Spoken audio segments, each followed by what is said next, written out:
우리 학생 여러분 그리고 우리 동역자 여러분, 이제 명절이 코앞에 있어서 상당히 마음들이 분주할 거예요.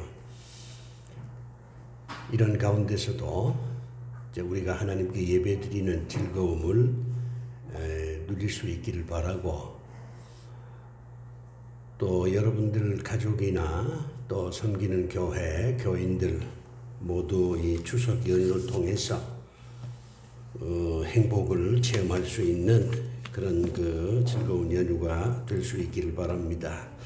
자, 이제 인문학적 설교가 어떤 거냐, 이걸 지금 우리가 배우고 있고 제가 시범을 보이고 있습니다. 우리가 이제 그 신학교 다닐 때에 강해 설교를 많이 해야 된다, 이렇게 배웠습니다. 그래서 많은 목사님들이 강해 설교를 해요. 강해 설교를 이제 하려면 성경 한 구절을 이제 깊이 이제 추석을 해야 되고 묵상을 해야 되고, 또 한 문단을 우리가 또 깊이 이제 연구를 해야 합니다. 그렇기 때문에 이 강해 설교는 성경 지식을 교인들한테 체계적으로 전한다는 점에서는 매우 유익해요. 그러나 내가 33년 동안 설교를 해보니까 이 강해 설교는 깊이가 있지만 그 깊이는 제한된 깊이다, 이렇게 생각이 되더라고요. 한 구절 한 구절, 그리고 길면 한 문단, 이걸 가지고 이제 강해를 하다 보니까 말씀을 정확하게 전달하는 건 좋은데 그 깊이가 제한적이다, 그런 그 생각이 들더라는 거죠. 통합적 깊이가 중요하지 않냐. 그래야 이제 교인들한테 하나님의 말씀을 제대로 전할 수가 있다. 이 통합적 깊이를 주려면은 인문학적 설교가 필요하다, 저는 그렇게 생각을 하는 겁니다.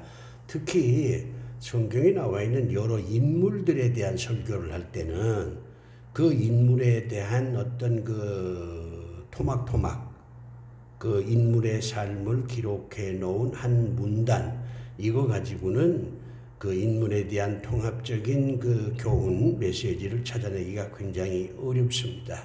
우리가 소설을 읽어도 끝까지 다 읽어봐야 되잖아요. 그러니까 한 인물에 대해서 우리가 평가할 때도 처음부터 마지막까지 다 살펴보아야 그 인물에 대해서 종합적인 평가를 할 수 있지, 어느 한 문단에 나오는 그 인물의 삶의 모습만 가지고는 정확하게 그 인물을 통한 하나님의 메시지를 찾아낼 수가 없습니다. 오늘 저는 이 야곱이라고 하는 사람의 전 인생을 통합적으로 살피면서 불행의 원인이 뭘까 하는 것에 대한 성찰한 결과를 여러분들에게 좀 전하려고 합니다. 아리스토텔레스라고 하는 유명한 철학자가 있죠. 이 사람은 니코마코스의 윤리학이라는 책에서 이런 얘기를 해요. 인간의 삶의 목적, 인생의 목적이 뭐냐? 행복이다, 그렇게 얘기를 했습니다. 그런 점에서 행복이라고 하는 것은 인간의 욕망이면서 동시에 인간이 추구하는 가치입니다. 그러다 보니까 많은 사람들이 행복하게 살려고 무진애를 써요. 우리 예수 믿는 사람들도 신앙생활을 통해서 행복한 삶을 살려고 하는 간절한 그런 바람이 있습니다. 그래서 우리 예수 믿는 사람들의 그 머릿속에 아주 박혀 있는 게 있어요. 내가 어떻게 해야 하나님께로부터 행복을 선물로 받을 수 있을까? 하나님의 축복을 받아야 우리가 행복해지니까, 이 교인들은 하나님의 축복, 그 행복을 받기 위해서 무진장 노력을 해요. 그래서 이제 기도 생활 열심히 하고, 예배 열심히 드리고, 또 전도도 성의껏 하고, 헌금도 가능하면 많이 드리려고 하고, 그리고 이제 주변에 있는 사람들하고 좋은 인간관계, 사랑이라 그러죠. 사랑하면서 살려고 참 노력을 합니다. 좀 과장해서 말하면 눈물겹게 그런 일을 해요. 왜? 그래야 하나님께로부터 행복이라고 하는 축복을 받을 수가 있다. 그렇게 생각하는 거죠. 이런 교인들의 노력이 어느 정도 성공할 수 있다. 저는 그렇게 생각을 합니다. 왜냐하면 제가 33년 목회를 하면서 그런 사람들을 많이 봤거든요. 그런데 그 사람들이 행복하게 사는 걸 내 눈으로 목격을 했어요.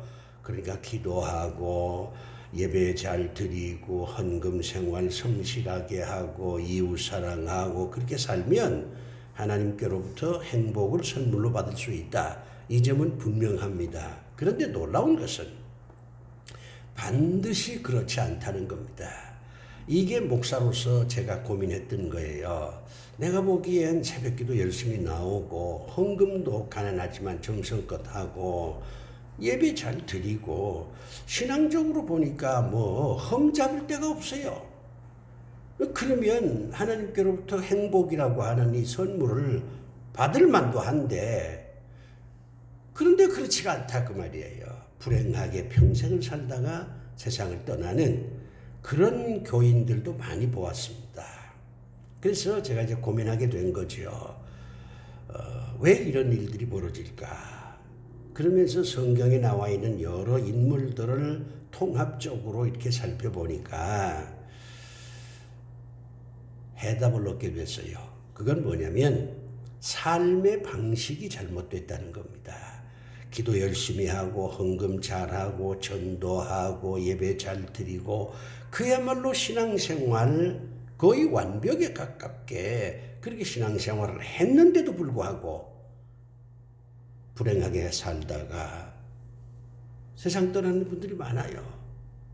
그 이유는 그분들이 신앙생활은 잘했다고 평가를 할 수 있지만은 삶의 방식이 잘못됐다는 겁니다. 그래서 저는 그런 결론을 내립니다.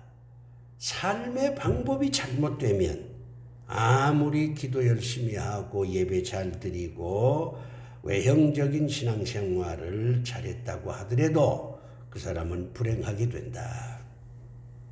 행복해질 수 없다. 전 그렇게 결론을 내렸습니다.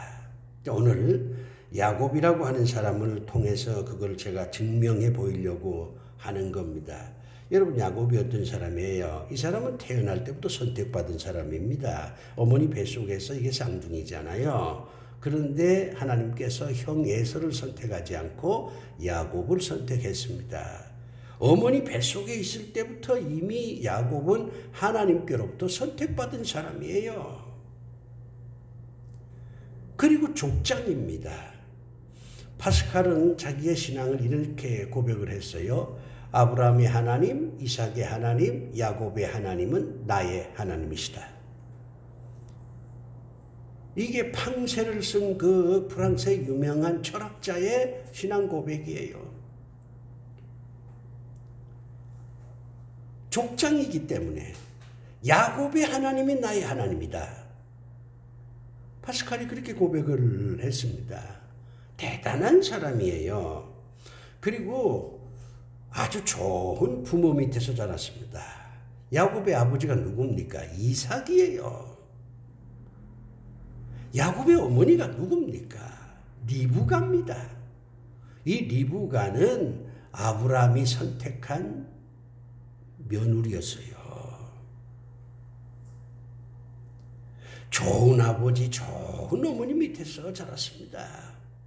형이 누굽니까? 에서지요. 우리는 에서를 굉장히 비판적으로 보는데 신앙적으로는 에서가 여러 가지 문제가 있을지 몰라도 이 사람 성격 굉장히 좋은 사람입니다.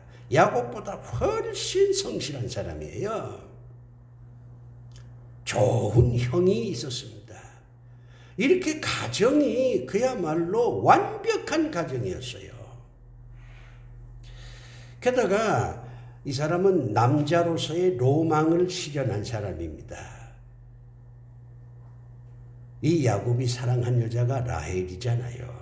라헬을 자기 아내로 맞이하기 위해서 10년 넘게 사랑하고 기다렸던 그런 사람이에요.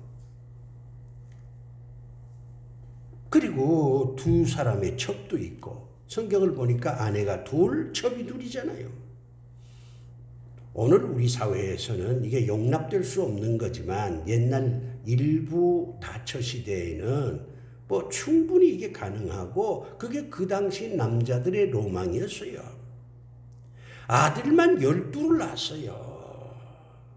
다살은 축복입니다. 딸도 있어요. 남자로서 누릴 수 있는 모든 것을 누린 사람이에요. 그런데 놀라운 것은 이런 야곱이 말년에 애굽에 가가지고서 바로 왕과 대화를 할 때 바로 왕이 야곱에게 묻습니다. 인생을 오래 사셨는데 그동안 어떻게 지내셨습니까? 이렇게 왕이 물었어요. 이때 야곱이요. 나는 긴 인생 행복하게 살았습니다. 그렇게 고백하지 않았어요. 험악한 세월을 보냈습니다. 그렇게 고백했어요. 불행한 삶을 살았습니다. 그렇게 고백을 했다는 얘기입니다. 이게 바로 문제예요. 다시 한번 반복하면 하나님의 선택을 받았지, 좋은 가정에서 자랐지, 남자로서 모든 로망을 이루었지, 엄청난 부자였습니다. 나중에 돈 많이 벌었잖아요. 그런데도 본인은 나는 불행한 삶을 살았습니다. 그렇게 그 왕에게 고백을 했다는 거예요. 여기에 우리 문제의식을 가져야 돼요. 목사님들이 도대체 야곱이라는 사람이 그렇게 좋은 환경에서 자랐는데도 왜 본인은 불행하다고 고백을 했을까? 이런 문제의식을 가져야 됩니다. 설교라고 하는 것은 단순히 성경 구절을 해석하는 게 아니에요. 뭐 예수 믿으면 구원받는다 이런 얘기만 전하는 게 설교가 아닙니다. 성경에 나와 있는 정말 깊은 하나님의 진리를 캐내가지고, 목사는 진리를 캐내는 사람입니다. 그리고 그것을 교인들한테 전해서 교인들로 하여금 제대로 인생을 살 수 있도록 안내하는 게 목사의 역할이지, 성경 지식만 전하는 거 그건 목사 아니에요. 요즘은 다 교육을 받아서요, 여러분이 성경 지식을 전하지 않아도 성경을 읽으면서 성경 내용의 뜻이 뭔지 현대인들은 거의 다 알아요. 제발 성경 지식을 전하지 마세요. 지식을 전하는 게 아니라 진리를 전해야 됩니다. 야곱이라는 사람이 정말 행복할 수밖에 없는 그런 사람인데도 불구하고 나는 불행한 사람입니다. 이렇게 고백을 했단 말이에요. 야곱이 이런 고백을 하는 데는 나름대로 이유가 있습니다. 야곱은 낭만주의자가 아니에요. 단순한 감상주의자가 아닙니다. 이렇게 야곱이 왕 앞에서 나는 불행한 삶을 살았습니다, 이렇게 얘기할 때는 그 나름대로 이유가 있어요. 그 이유를 제가 여러분에게 설명을 하려고 합니다. 자, 이 사람요, 가정에서 추방당했어요. 가정에서 추방당했습니다. 그 이유는 여러분이 다 알잖아요. 여러분 다 목사님이시고 또 신학생들이니까. 한때 엄청난 돈을 벌었지만 나중에 그 돈을 다 탕진했습니다. 돈은 버는 것도 중요하지만 간직하는 게 더 중요해요. 근데 이 사람은 간직하지 못했어요. 나중엔 말이요, 굶어 죽게 됐어. 그래가지고 할 수 없이 아들들을 애굽에 보냈습니다. 식량을 구해오라고. 그리고 그렇게 열렬하게 사랑했던 라헬과의 결혼 생활이 행복하지만은 않았습니다.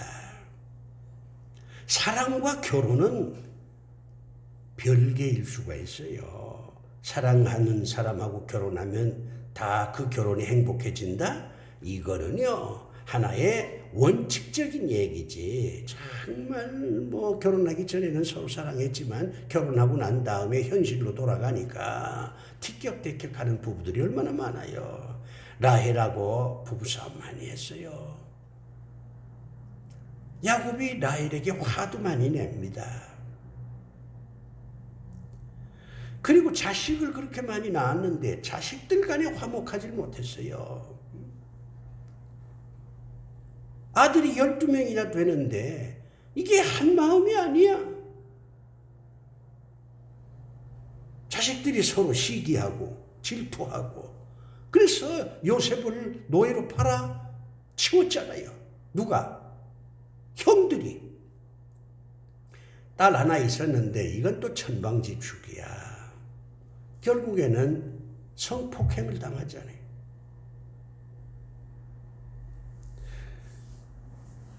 그리고 죽을 뻔한 위기도 여러 번 겪었습니다.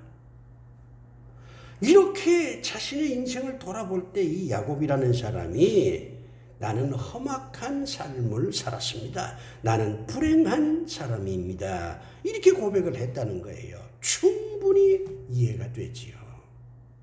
가장 완벽한 환경 속에서 자랐지만은 가장 완벽하게 불행한 사람이 된 거예요. 저는 여기에서 특별히 강조하고 싶은 게 있어요. 하나님의 선택을 받은 사람인데 뱃속에서부터. 그런데 이런 사람이 가장 불행한 삶을 살았다 그 말이에요. 예수 믿으면 다 행복해진다?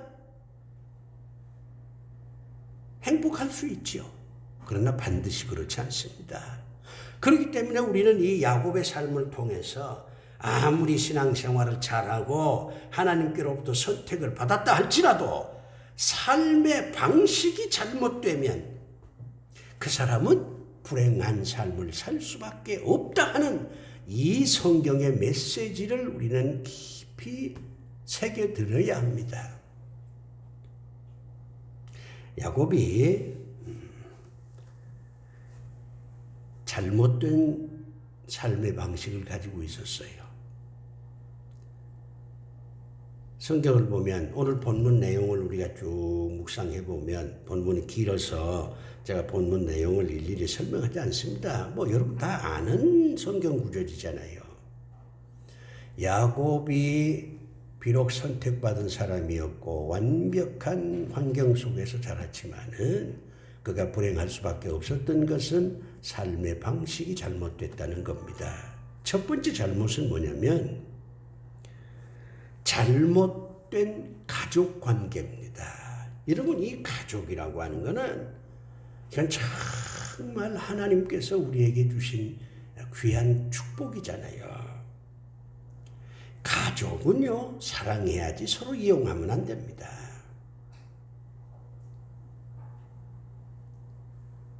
지금 이 야곱은 아버지를 이용했어요.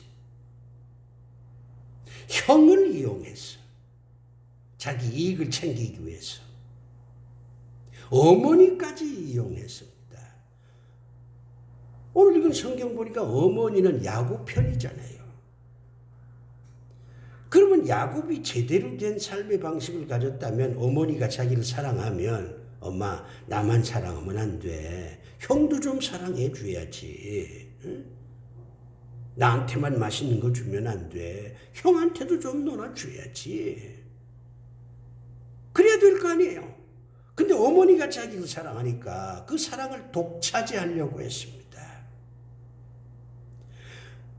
그래서 가족관계가 깨지는 거예요. 잘못된 가족관계를 유지한 사람입니다. 여러분이 아무리 신앙생활 잘해도요. 가족관계가 잘못되면 여러분 불행한 사람 돼요. 우리가 부모를 공경하라. 하나님께서 그렇게 말씀하잖아요. 부모를 공경하는 사람이 복을 받는다고. 부모를 공경한다고 하는 것은 부모와 자식 간의 관계가 바로 돼야 된다는 얘기예요. 부모를 이용하는 자식, 불행하게 됩니다. 이건 잘못된 삶의 방법이에요. 형제들이 많은데 자기만 부모의 사랑을 독차지하려고 하는 이 이기심, 이거 가진 사람은요 불행해집니다. 이건 성경의 메시지예요. 아무리 기도 생활 잘하고 예배 잘 드려도 부모를 이용하고 부모를 수단으로 삼고 이러면요 하나님께서 행복이라고 하는 선물을 주지 않습니다. 두 번째 잘못된 게 있어요. 잘못된 인생의 목표를 가지고 살았어요. 제가 서두에 아리스토텔레스 얘기를 했습니다만 이 아리스토텔레스가 주장한 것 가운데 목적론적 발전 이론이라는 게 있어요. 목적론적 발전 이론. 이게 뭐냐면 발전하는 사람에게는 특징이 있다는 거예요. 우리가 생각할 때는 발전하는 사람은 공부 많이 하고, 발전하는 사람은 부모를 잘 만나고, 발전하는 사람은 건강하고, 그런 사람이 발전하지 않겠나? 이렇게 상식적으로 생각하잖아요. 근데 아리스토텔레스는 그렇게 말하지 않습니다. 어떤 사람이 발전하느냐? 인생의 목표를 정해놓고 사는 사람이 발전한다는 거예요. 지식이 있으면 뭐래? 부모 잘 만나면 뭐래? 건강하면 뭐래? 인생의 목표가 없는데 내가 왜 사는지 삶의 목표가 없는데 그런 사람은 발전할 수 없다. 이게 아리스토텔레스의 목적론적 발전 이론입니다. 그러니까 모든 사람들이 목적을 가지고 삽니다. 그 목적은 여러 가지죠. 어떤 사람은 건강이 목적이고, 어떤 사람은 여행이 목적이고, 어떤 사람은 권력 잡는 게 목적이고, 정치하는 사람들은 다 권력을 잡으려고 난리 중이잖아요. 그런데 이 야곱은 인생의 목적이 뭐였냐? 돈이었습니다. 돈이 인생의 목적이었어요. 돈이 인생의 목적이다. 이게 과연 옳으냐 그르냐 이게 판단하기가 참 어려워요. 왜냐하면 우리가 지금 사는 이 사회가 자본주의 사회니까 너나 할 것 없이 말은 안 하지만 좀 창피하니까 그저 다 머릿속에 돈 하고 있어요. 돈을 벌기 위해서 수단 방법을 가리지 않아요. 내 인생의 목표는 돈 버는 거다, 부자 되는 거다 이렇게 생각하면서 사는 사람들이 엄청 우리 주변에 많습니다. 돈이라고 하는 게 좋은 거죠. 돈 있으면 편하잖아요. 그런데 우리가 돈을 필요로 하는 거는 나만을 위한 게 아니라 이웃 사람들을 사랑하고 이웃 사람들을 도와주기 위해서 선한 일을 하기 위해서 돈이 필요한 거예요. 그러니까 돈은 수단이지 목적이 되어서는 안 됩니다. 특히 우리 예수 믿는 사람들은 돈이 목적이 돼서는 안 돼요. 우리 예수 믿는 사람들 세례문답 할 때 다 우리가 고백했지만 하나님께 영광을 돌리는 것이 우리 예수 믿는 사람들의 삶의 목적입니다. 그런데 말로만 하나님의 영광을 위해서 그렇게 얘기하지 사실 솔직하게 얘기하면 다 그저 돈 타령이잖아요. 야곱은 돈을 인생의 목적으로 생각했어요. 그러고 그 돈을 가지고 내가 즐겁게 살겠다는 거예요. 내 가족들이 좀 더 즐겁게 살면 되지 않느냐. 돈이 있어야 내가 행복하게 되지 않냐. 이런 생각을 하는 거예요. 돈을 수단으로 생각하지 않고 삶의 목표로 생각을 한 겁니다. 이거는 예수 믿는 사람, 하나님을 믿는 사람으로서 취할 태도가 아닙니다. 이거 잘못된 인생의 목표예요. 여러분 목사님들, 여러분 돈 벌려고 목사 됐습니까? 우리 학생 여러분, 여러분이 부자 되려고 신학교 왔어요? 아니잖아요. 만에 하나 여러분들이 돈을 벌기 위해서 목사가 됐고 신학교에 왔다면 내 단언하거니와 여러분은 불행하게 될 겁니다. 목표가 틀렸어요.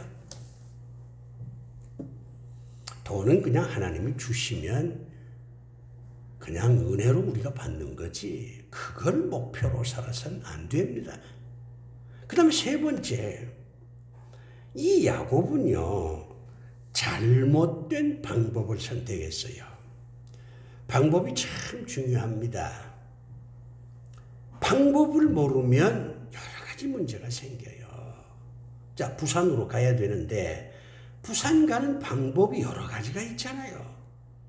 고속버스 타고 가는 방법도 있고 비행기 타고 가는 방법도 있고 승용차 타고 가는 방법도 있죠. 그런데 이 어리석은 사람이 승용차 타지도 않고 고속버스 타지도 않고 비행기 타지도 않고 저기 국도를 걸어서 간다. 걸어서 어떻게 부산까지 갑니까? 갈 수 있지요. 그러나 얼마나 힘들겠어요. 공부도요, 공부하는 방법을 알아야 실력이 올라가는 거예요. 교회도 교회를 섬기는 방법을 알아야 교회가 부흥하는 겁니다. 여러 목사님들 교회가 성장하지 못한다. 그러면 내가 이거 교회를 섬기는 방법이 잘못된 거 아니냐? 스스로 한번 반성을 해보셔야 돼요. 설교도 하나의 방법이잖아요. 그럼 내 설교가 뭔가 문제가 있는 거 아니냐? 이렇게 자기 평가를 해야죠. 이 야곱은 잘못된 방법을 선택을 했는데 뭐냐? 정직하게 일을 해서 돈을 벌려는 게 아니야. 속임수로 돈을 벌려고 한 거예요. 속임수로 부자가 되려고 하는 거예요. 그래서 오늘 본문에 보니까 아버지 속이잖아요. 변장을 해서. 뭐 목소리까지는 변장을 못하니까 뭐 피부에 무슨 털을 갖다 붙였는지 눈먼 아버지가 이게 야곱인지 에서인지 구분하기 위해서 이렇게 몸을 만져보니까 이게 털이 났거든. 그러니까 이게 큰아들인가 보다. 아버지는 장남에게 축복을 해주려고 했던 거지요. 외삼촌 라반의 집에 가서 일을 할 때도 속임수로 결국 많은 양떼들을 자기 양으로 만든 거예요. 돈을 인생의 목표로 정하는 것까지는 우리가 그래 뭐 요즘 세상이 다 돈도 나는 세상이니까 이해를 한다고 한 발짝 물러섭시다. 그러면 돈을 버는 방법이 정당해야지. 남을 속여서 사기를 쳐서 횡령과 배임을 해서 돈을 벌겠다. 그러니까 그 사람이 불행해지는 거예요. 제가 보기에 돈을 버는 정당한 방법은 셋밖에 없어요. 첫째, 본인이 열심으로 노동해야 됩니다. 두 번째는 전문 지식이나 전문 기술이 있어야 돼요. 지식도 없고 기술도 없다. 돈 못 벌어요. 세 번째는 하나님의 축복을 받아야 됩니다. 아무리 인간이 노력해도 하나님이 축복하지 않으면 큰 돈 벌기는 어렵습니다. 야곱은 그렇게 정당한 방법을 택한 게 아니야. 속이면서 부자가 된 사람이에요. 그러니까 나중에 그 많은 돈이 다 언제 어떻게 사라졌는지 다 없어졌잖아요. 이 세 가지의 공통점이 있어요. 잘못된 가족관계, 잘못된 인생의 목표, 잘못된 방법, 이 세 가지인데 여기에 공통점이 하나 있습니다. 그게 뭐냐면 이기심이에요. 이기심이에요. 이기심을 이겨내지 못하면 기도해도 소용없어요. 이기심을 이겨내지 못하면 그 주일 예배 드려도 아무 쓸모가 없어요. 기본적으로 하나님의 축복을 받으려면 자기 영혼 속에 숨어있는 이기심과 싸워야 합니다. 그 이기심을 완전히 이겨낼 수는 없어요. 그러나 어느 정도 이기심을 이겨내지 않으면 아무리 다른 신앙생활을 잘해도 하나님께서 행복이라고 하는 축복을 주지 않습니다. 야곱을 보면 그걸 알 수가 있어요. 그러면 이기심과 싸우려면 어떻게 해야 돼요? 이기심과 싸우려면 세 가지를 염두에 두셔야 돼. 첫째는 이익의 한계를 정하는 겁니다. 이기심이라는 게 나한테 이익이 돌아오게 하겠다는 마음이잖아요. 그러니까 그 이익의 한계를 정하는 거예요. 예를 들면 1,000만 원 벌면 되지. 1,000만 원이면 좋게. 이런 생각을 가진 사람이 있는가 하면 어떤 사람은 1,000만 원? 그거 돈이야? 돈을 벌려면 10억을 벌어야지. 그건 이익의 한계를 너무 크게 잡은 거잖아요. 크게 잡은 거야. 이익의 한계를 정하는 게 중요합니다. 이 정도 하면 됐다. 이걸 바울은 자족이라는 말을 썼습니다. 자족하는 삶을 살라. 두 번째 이 이기심과 싸우는 방법은 뭐냐면은 이익을 독점하지 말고 주변 사람들에게 나누어 주는 겁니다. 나만 잘 살겠다, 이거는 불행으로 가는 길이에요. 내가 1,000만 원을 벌었으면은 그래도 한 300만 원은 다른 사람한테 좀 나누어 줘야지. 이런 생각을 가져야 돼요. 이익을 독점하지 말고 주변 사람들하고 좀 나누겠다. 이런 생각을 가져야 된다는 겁니다. 세 번째는 이익의 공익성을 생각해야 됩니다. 내가 얻은 이 이익이 공익성이라고 하는 것은 나라에서도 인정하고 이게 합법적이라는 뜻이잖아요. 공익성이란 말은 합법적이고 그 다음에 이제 여러 사람들한테 이익이 되는 그런 이익이라야 된다 그 말이죠. 불법으로 돈을 벌면 결국 감옥 갈 수밖에 없어요. 그래서 이 이기심과 싸우려면 이익의 한계도 정하고 이익을 나누어 주는 사람도 필요하고 그 이익이 합법적이라야 된다. 그렇지 않으면 이기심을 채우다가 불행한 그런 사람이 되고 만다. 이게 오늘 하나님께서 우리에게 주는 교훈입니다. 사랑하는 우리 학생 여러분, 그리고 후배 목사님들, 자, 아리스토텔레스가 말한 것처럼 이제 우리가 다 행복을 삶의 목표로 정하고 삶의 가치로 정하고 살아가는데 나쁘지 않습니다. 그러나 불행의 원인, 이 야곱을 통해서 터득한 불행의 원인을 좀 명심해서 이기심과 싸우는 그런 지혜로운 사람이 되지 않으면 아무리 여러분이 몸부림을 쳐도 여러분은 절대로 행복해지지 못하고 오히려 험악한 세월을 보내는 그런 야곱 같은 인생을 살게 된다는 거, 이 점 꼭 명심하시기를 바랍니다. 기도합시다. 아버지 하나님, 우리가 행복을 원하지만 그러나 삶의 방식이 잘못되면 결국은 불행해질 수밖에 없다는 것을 하나님께서는 야곱의 삶을 통해서 우리에게 가르쳐 주셨습니다. 우리 모두가 야곱을 통해서 배운 하나님의 진리를 가슴에 깊이 새기고 주어진 이 한 번만의 인생을 현명하게 살아가는 선택된 자들이 될 수 있도록 주께서 축복해 주시옵소서. 예수 그리스도 이름으로 기도드리옵나이다. 아멘.